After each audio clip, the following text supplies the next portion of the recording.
race is still on the line in this midterm election, along with slim margins for those already called. Many are wondering what this means for our state moving forward. Yeah, for sure. Margaret Gork, political science professor at Manhattan College, is here with us this morning to help make sense of all of this with the election. Margaret, thank you so much for joining us. My pleasure to be here. Yeah, so we want to start with the governor's race. It was very close. Hochul getting 53% of the vote, Zeldin with 47. So with this slim margin, what does it say about the voter base here in New York State? I think it says a couple of things. There's a lot of concern right now about crime, although crime rates are not as high as some of the media coverage might lead one to believe. But Zeldin really worked on that as a campaign issue. I don't think we saw a lot of strong campaigning from Kathy Hochul. I don't think those of us who live in the five boroughs got a lot of mail or knocks on the door. So this is partly a intensity of campaigning issue and partly a message to the voters issue. For sure. And you're talking about campaigning. That was right. Many people said they didn't hear a lot from Governor Kathy Hochul. Why do you think the campaigning was so late in the game for that? I really couldn't say. It didn't make any sense. The polls were showing that she had a relatively slim lead, like most polls showed her, with between a 6 and a 10-point lead throughout the campaign. So that's not the kind of thing that leaves you to slack off on the campaigning. That's the kind of lead that would lead you to decide to work harder to ensure your victory. Professor Gork, so obviously we're in a heavily Democratic state here, but we saw the Republican voter turnout very high in this election. What does this say moving forward, heading into 2024? And is this reflective of what may happen with the balance of power in Congress?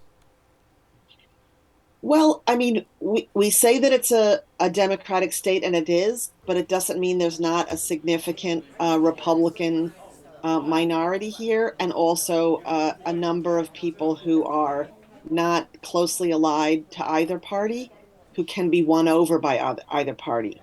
So I think if Republicans do good organizing, they have a chance to do better. The House races look very interesting. Like you will, as everyone watching this knows, our districts were significantly redrawn this year, and some of that was really challenging for incumbents.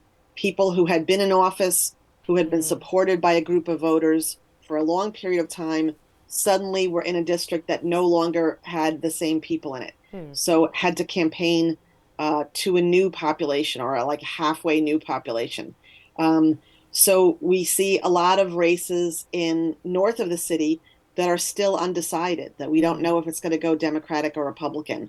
So there was a big cost for the Democrats in New York for that redistricting. Yeah, it's really a toss-up for a lot of those campaigning and to newer audiences. So what are some of the issues that have energized these voters? We spoke about crime here in the state, but Roe v. Wade this year as well, abortion rights are something big on the national level that probably had voters come out. So what are some other issues, or are these the main issues, crime and abortion, that had voters come out or not come out this I think the four big issues were abortion rights, crime, inflation, and basic democracy, right? There were 370 people on the ballots across the country, including Lee Zeldin, who questioned the legitimacy of the 2020 election,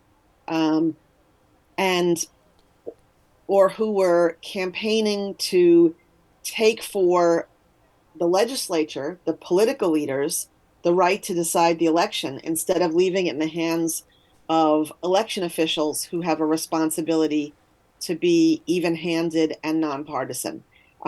So to some extent, the issue of like protecting our democracy and deciding that as we move forward, it should be the voters who decide who wins, whether it's Republican or Democratic.